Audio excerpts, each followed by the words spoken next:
and on funding your nonprofit, I'm going to tell you a little bit about SCORE. So our mission is to foster vibrant small business communities. We do this through mentoring and education. And we hope that you as a small business owner have the support that you need to be successful, especially in Cleveland, but all over the nation. Small businesses make up around 96% of all businesses, and they employ half of all the employees in the country. So small businesses are a big thing. And especially in Cleveland, if you live here, you've noticed the last few years that downtown has been revitalized by small businesses. So we're grateful for you and certainly want to do everything we can to help you be successful. Thanks to our volunteers, in an average year, we've created these statistics, and we're very proud that we've been able to do that. And it is possible. We have over 100,000 volunteers across the nation. So if we in Cleveland don't have the people who have this industrial background to help you, we can call on any one of these 10,000 people who might be more appropriate to mentor you. So don't give up if you have an oddball business. Each of our volunteers does sign a code of ethics every year, which means that we can't make money in any way from your clients and that we can't use your information to benefit anyone other than you. So it's all confidential. This is a snapshot of our website.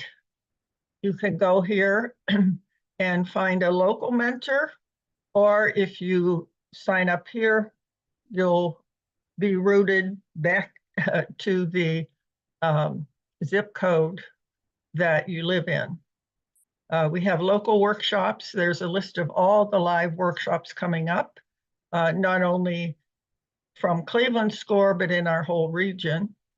And also a list of close to 100 recorded webinars that you can go and view at your leisure.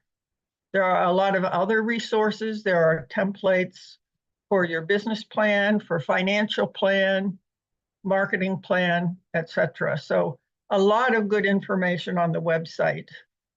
So feel free to go there and browse to find things that might be helpful to you. Oh, I didn't mean to go there.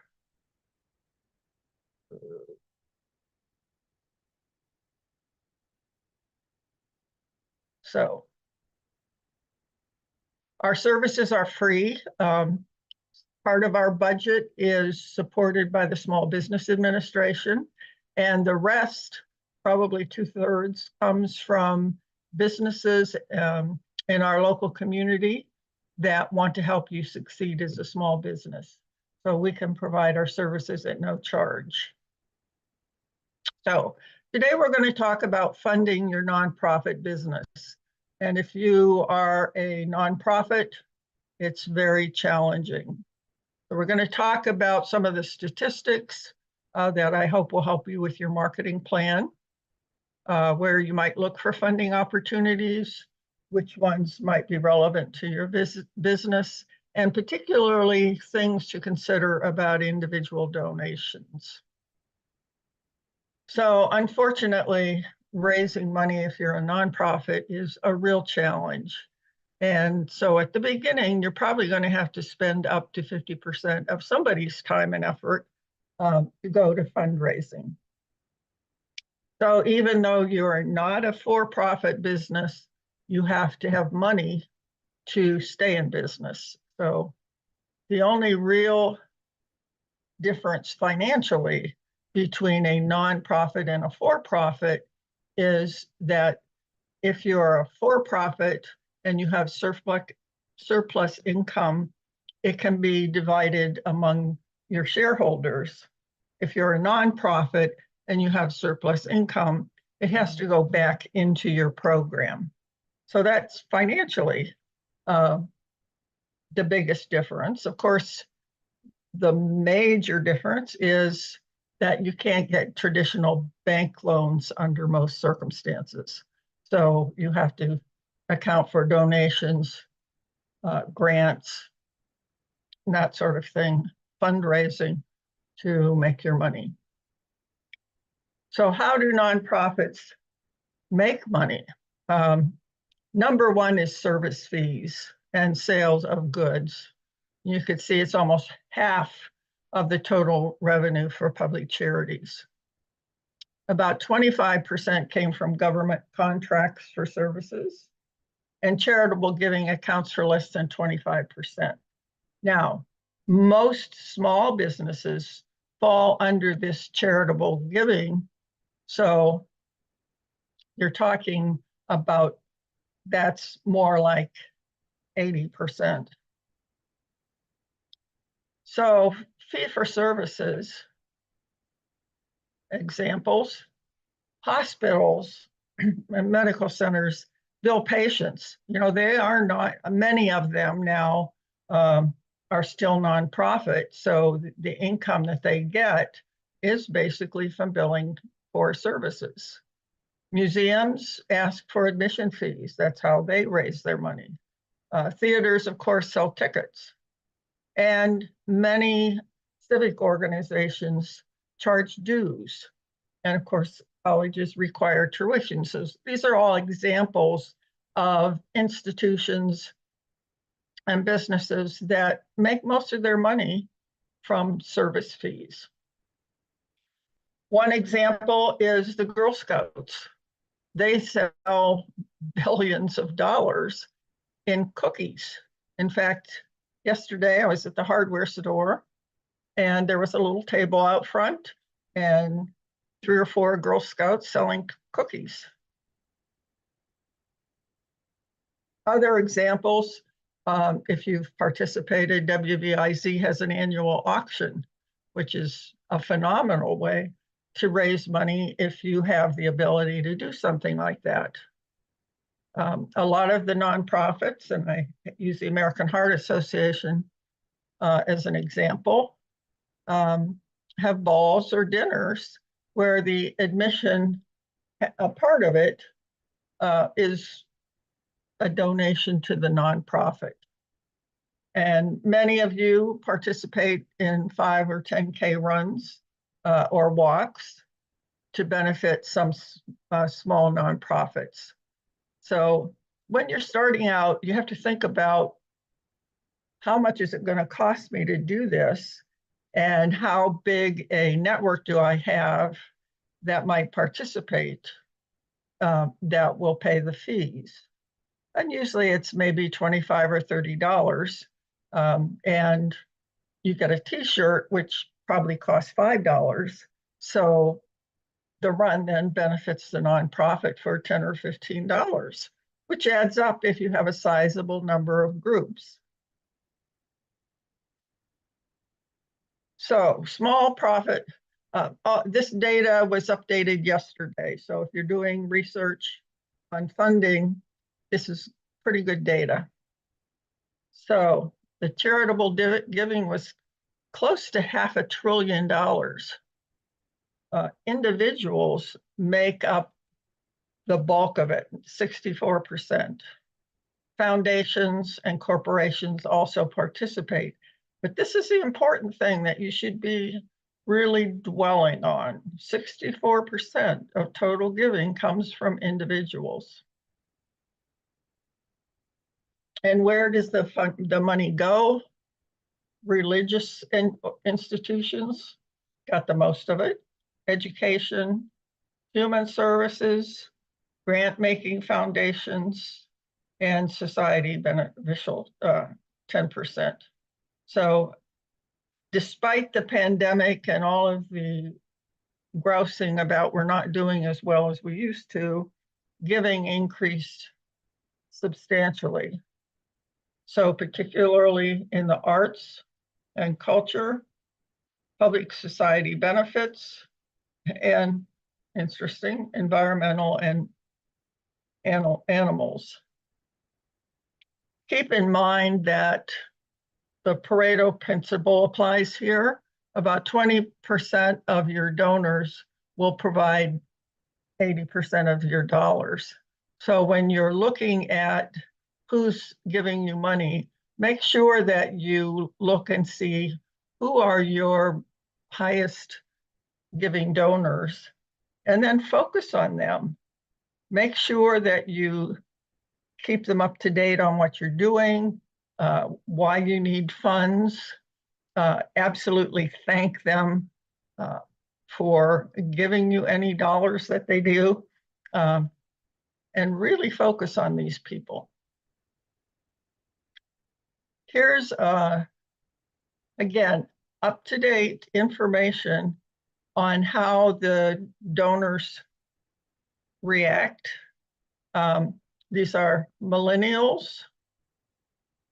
They prefer to give online. They're most inspired to give by social media, but also email and direct on websites.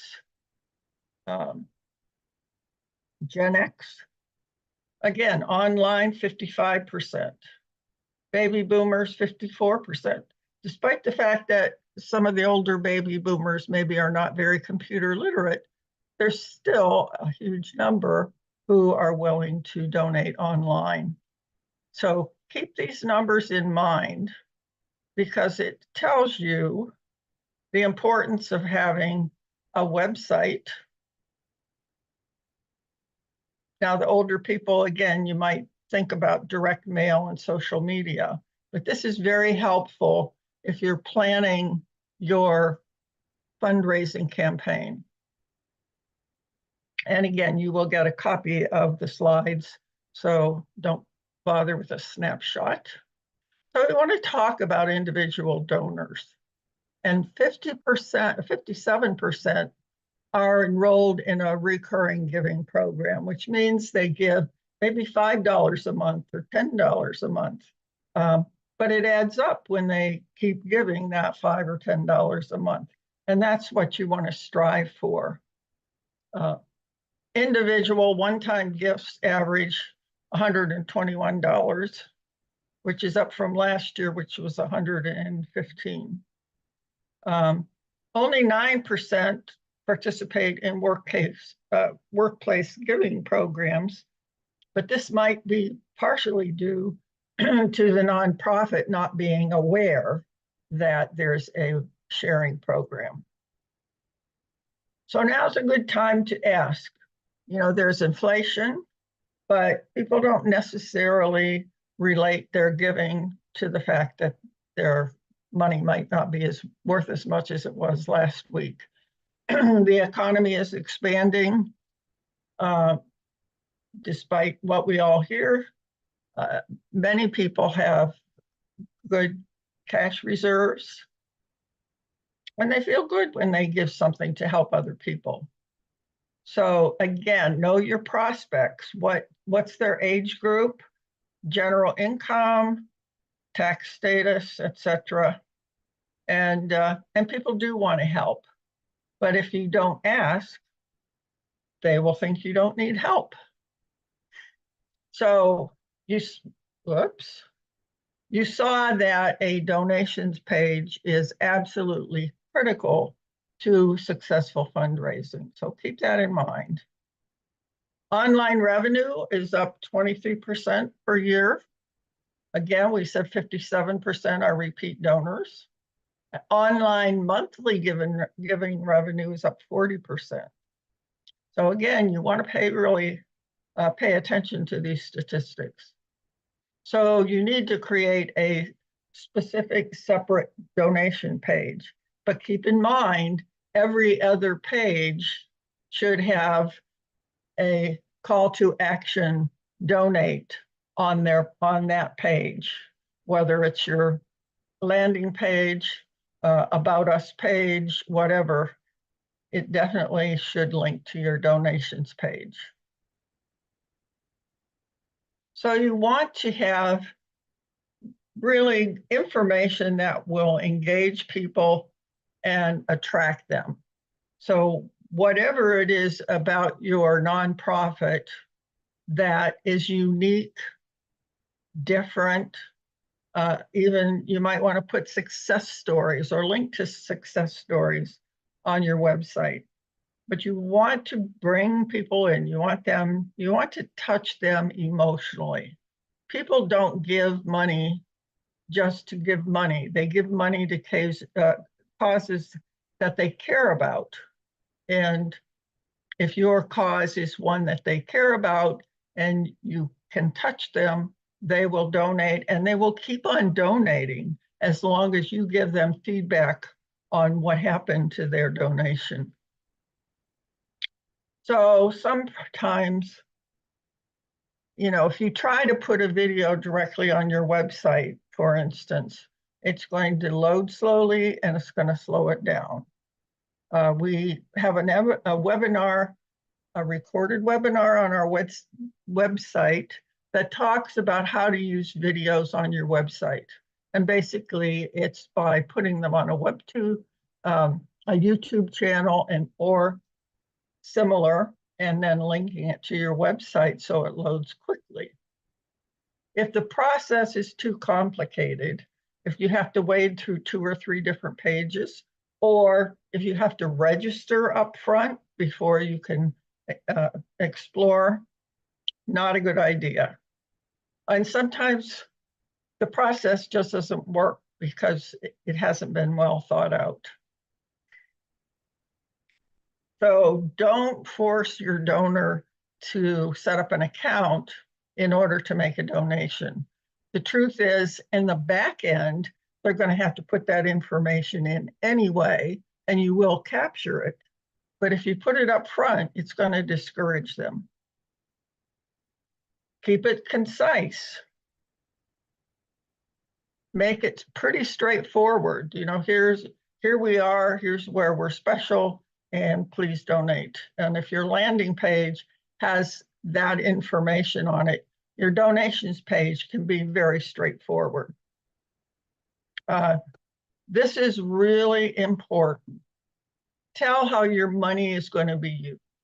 For instance, I have a client who's a teacher, and what she does is collect anything from retiring teachers that might be usable.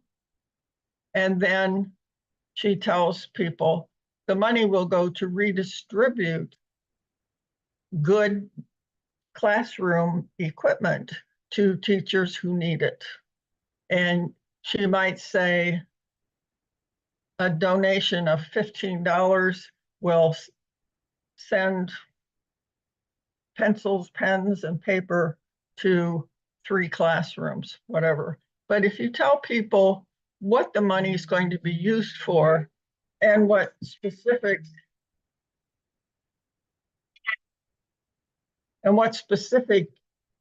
use it's going to have. So I have another client who provides school supplies for kids. And she says, if you spend $20, the child will get a backpack with pencils, papers, etc., that's needed in the classroom. So maybe you were thinking about spending $10, you might spend the amount necessary to at least give one backpack. So think about your strategy in marketing. Let people know if you give this amount of money, it will pay for this activity. And then optimize it for mobile use. So many people live on their phones and don't even use their computers anymore. And again, whatever you do, make sure you immediately thank them and then follow up with a message saying your dollars went to support X, and you made a child very happy, and maybe send them a picture of a kid with a backpack or whatever, so that they know what they donated made a difference. Again, make sure that your page runs on a lot of different platforms. And also make sure that your website is secure if you're collecting data.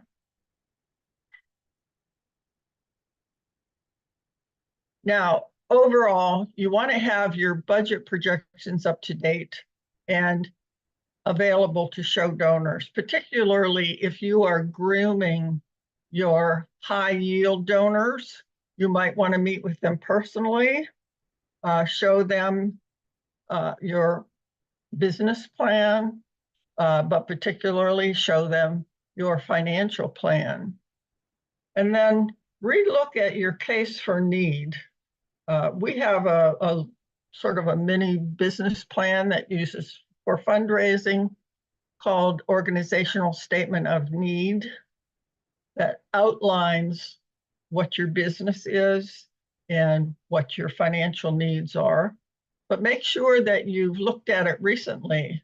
If you have, if it's been a few years since you've done your original business plan, there have been a lot of changes since COVID. So make sure that you've reviewed it and altered it to be relevant to the current situation. And again, you want to make donor recruitment and fundraising a very high priority. So here, the statement of need. So it's really tells your potential donor what your vision is and why it's important for them to make a gift, tells them why you need funding and what you expect from their donation. And it offers reasons why they should make a donation now.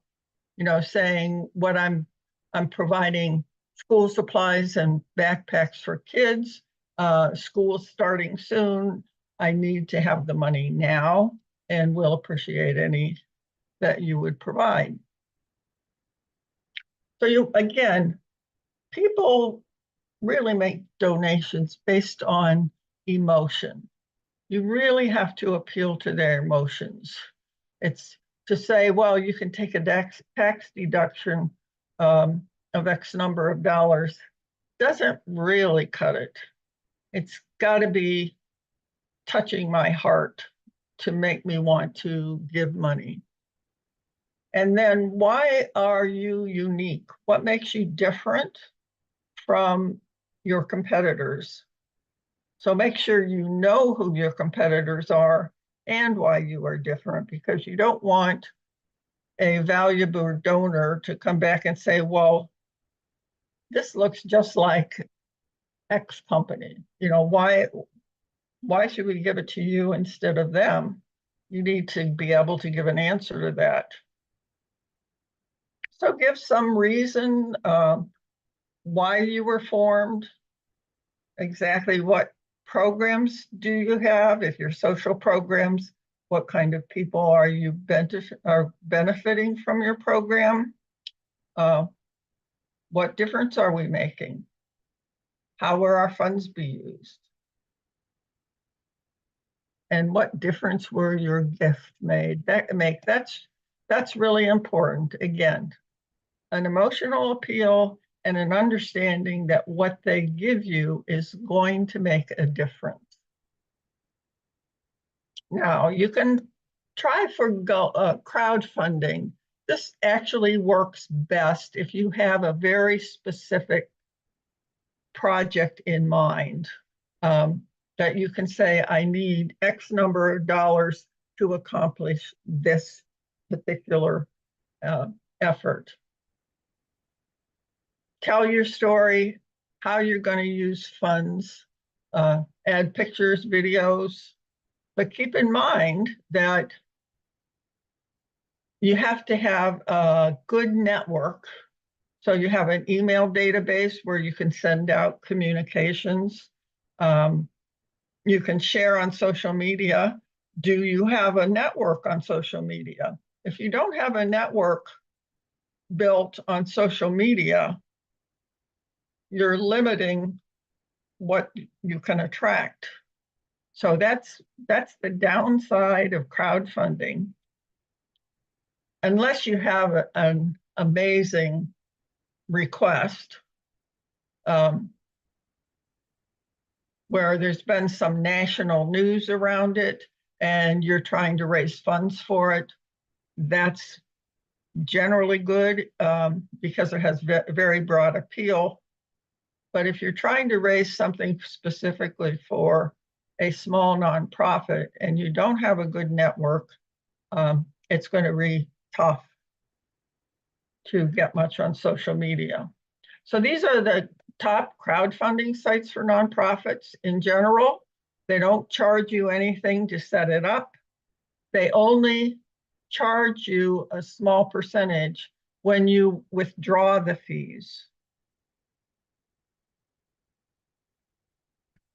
Another thing you want to think about is legacy gift programs. You know, people who are estate planning, maybe close to retirement, have especially people that get to the excuse me, get to the point in their life where they have to withdraw funds from their 401k, and they want to donate it so they don't have to pay taxes on it. So you might want to think of about those people. Where can you find them? And, you know, through your church is a good place, because these days, probably the average age for most Protestant churches attendance probably in the 70s. So that might be a good place to think about recruiting donors. And then you want to track your donors. There's fundraising software. These are some that we're aware of. I'm sure there are others. But again, keep in mind it's extremely important not only to have your contact information, but how much their donation is, how frequently they've been donated, and what media they have used for donating. So you know how to recontact them and recruit them to continue donating to your organization. Okay, so many of you feel like grants are the way to go. I have to tell you that if you have been in business for at least 3 years, there's a good possibility you can recruit small grants from local or regional businesses. And these are some of the things that we'll talk about: corporate giving programs, grant giving foundations, federal grant programs, and state programs. So corporate giving programs are generally, one type is matching gifts. So if you have a donor, ask them if their company provides matches. If they do, that doubles the donation. So just again, some statistics. An estimated 4 to 10 billion goes unclaimed. 65% of Fortune 500 companies offer matching programs. And over 18 million individuals work for companies that have the matching gift program. So an estimated 2 to 3 billion is donated annually, where the potential is 4 to 10 billion. So keep that in mind. Whenever you get a donor, say, does your company have a matching donor program? First thing you ask them. And I say donors say they're more likely to donate if there's a matching program. And 1 in 3 donors indicate they'd give a larger gift if the matching is applied to their donation. So keep those in mind when you're recruiting donors. Here are a few of the matching gift companies. There are a lot more. So again, just remind your donors that their company might be a matching organization. Then grant giving private foundations. Again, there are a lot of private foundations. These are foundations that are started a lot of times by a family that has had a loved one with a particular disease. They want to support research in that disease. And so they set up the foundation. They make grants. They don't actually run a charitable foundation in the sense that they provide services directly. They fund small grants. So those are ones you want to think about applying to. You might need a cover letter, a business plan or a case statement, a description of your mission, and again, what are you going to do for society? Your projected budget, financial needs, and it's still possible that many foundations are trying to help those foundations that have been in business for a long time, rather than ones that are just starting out. But almost all of them have online applications. And here are some private foundations. Again, the government expects major companies to set aside a certain amount of funds for nonprofit support. And they encourage companies to encourage their employees to volunteer in nonprofits. So if you look at the amounts of money, where'd we go here? It's a huge amount of money. But even companies, smaller companies in Cleveland, often have a foundation. So if you go to a company's website, you might not see anything really obvious, but if you type in Walmart Foundation, you will get to the site that talks about how they donate money and what you need to apply. And they will generally say what types of efforts they support. And if you don't fall into that, if they say they support preschool education and your nonprofit is providing services to adults, there's no point in applying or trying to focus your nonprofit to fit what they're asking for. So, be realistic about whether you fit with what they're looking for. And actually, well, we used to have a grant writing seminar that really talked about exactly what they were expecting in their applications. But I think there are some other chapters in our region that are now doing that, so we are not. But there are some coming up, I think, in the near future. So you might want to check our website to see what grant writing webinars are coming up. Okay, federal nonprofit grant programs are pretty limited.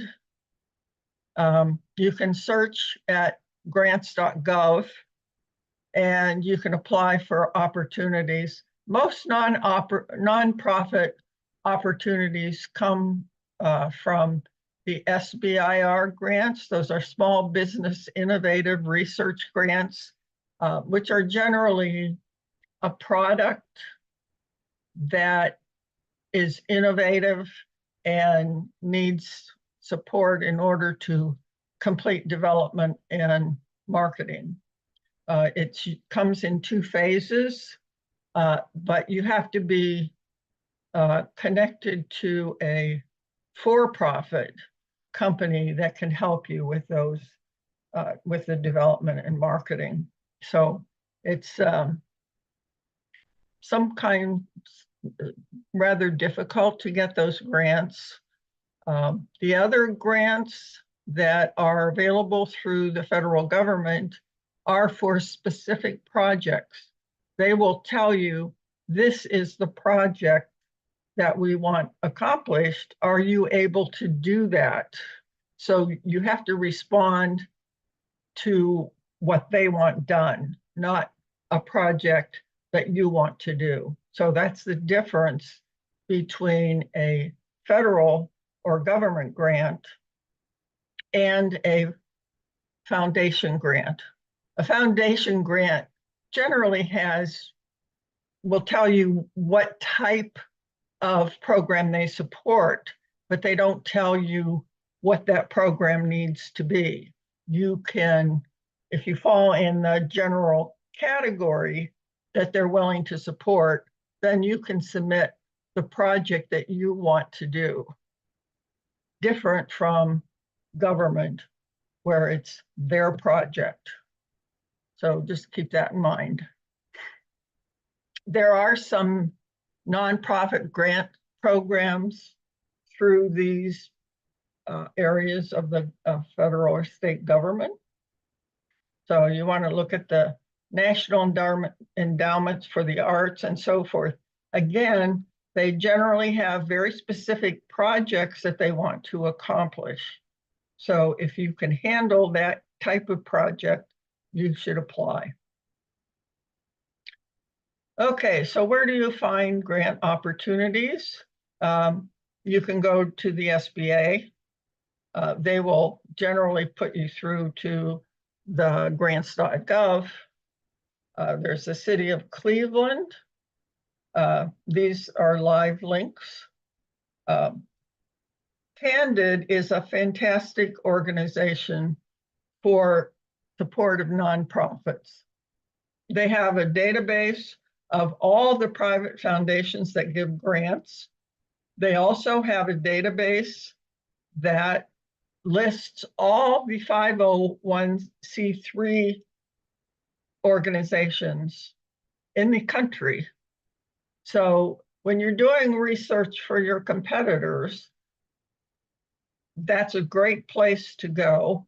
You can find, say you're a small startup, and you can find another organization that's doing basically the same thing. Maybe you can collaborate with them and expand their program rather than having to set up a totally separate 501c3. So again, Candid is phenomenal. They also have a training program for individuals who are interested in nonprofits, and they go through the whole process. They have a grant writing training program, so do check out their website. And this website opens up opportunities for a number of different things.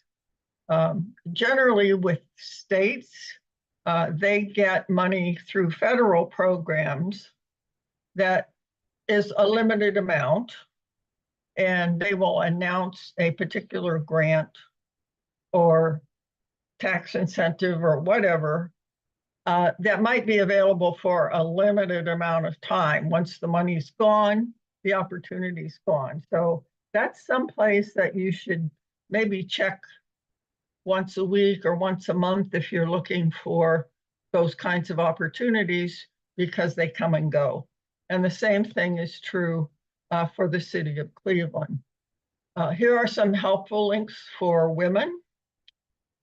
Again, there are, if you look here, lots of potential opportunities.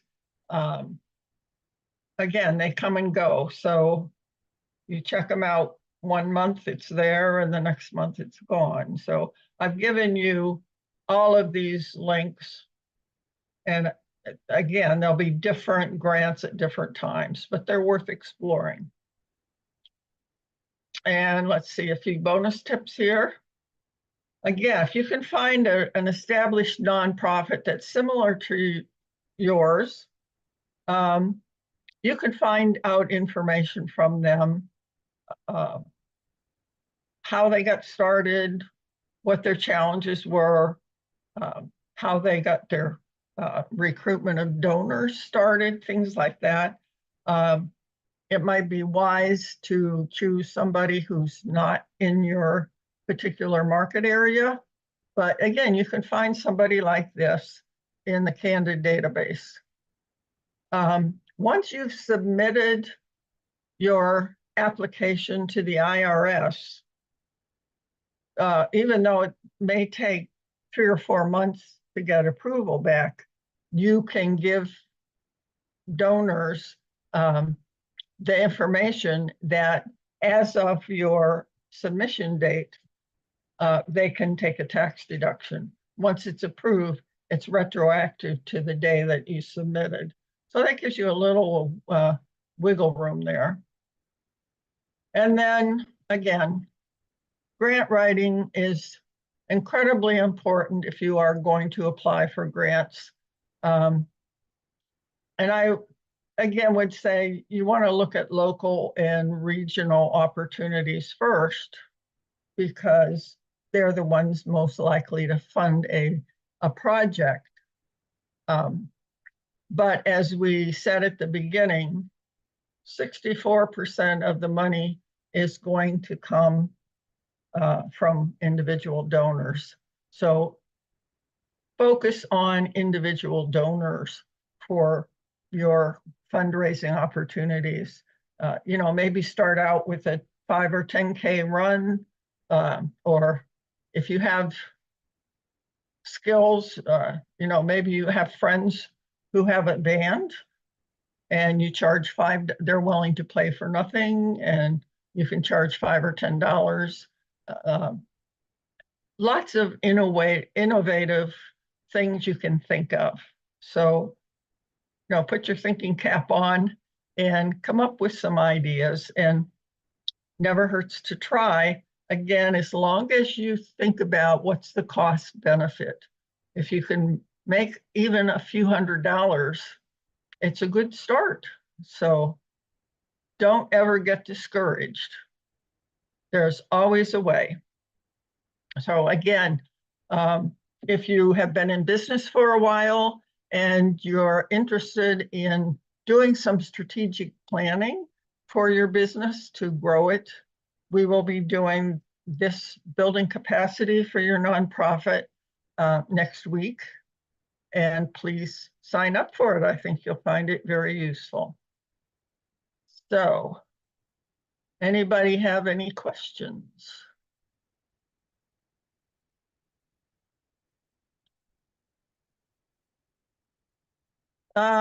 Question, are there usually any grants made for community building empowerment connected to a brand with a for-profit? Generally, if you have a for-profit and you have a surplus, you might want to set up an associated nonprofit if you want to raise money for that purpose. Grants are relatively rare for for-profit businesses. However, that link, that one slide with women-owned business potentials, a lot of those do come with for-profit women for startups. So, you know, again, explore every opportunity. So I hope this has been helpful. I appreciate you taking the time to spend with me. And if you have any questions, feel free to reach out. Go to our website, sign up for a mentor. And there are quite a few people who do nonprofit mentoring. And we're always very happy to help people get started or grow their business. So if there are no questions, I think I am going to say thank you and have a great afternoon. And hopefully we'll see you next week.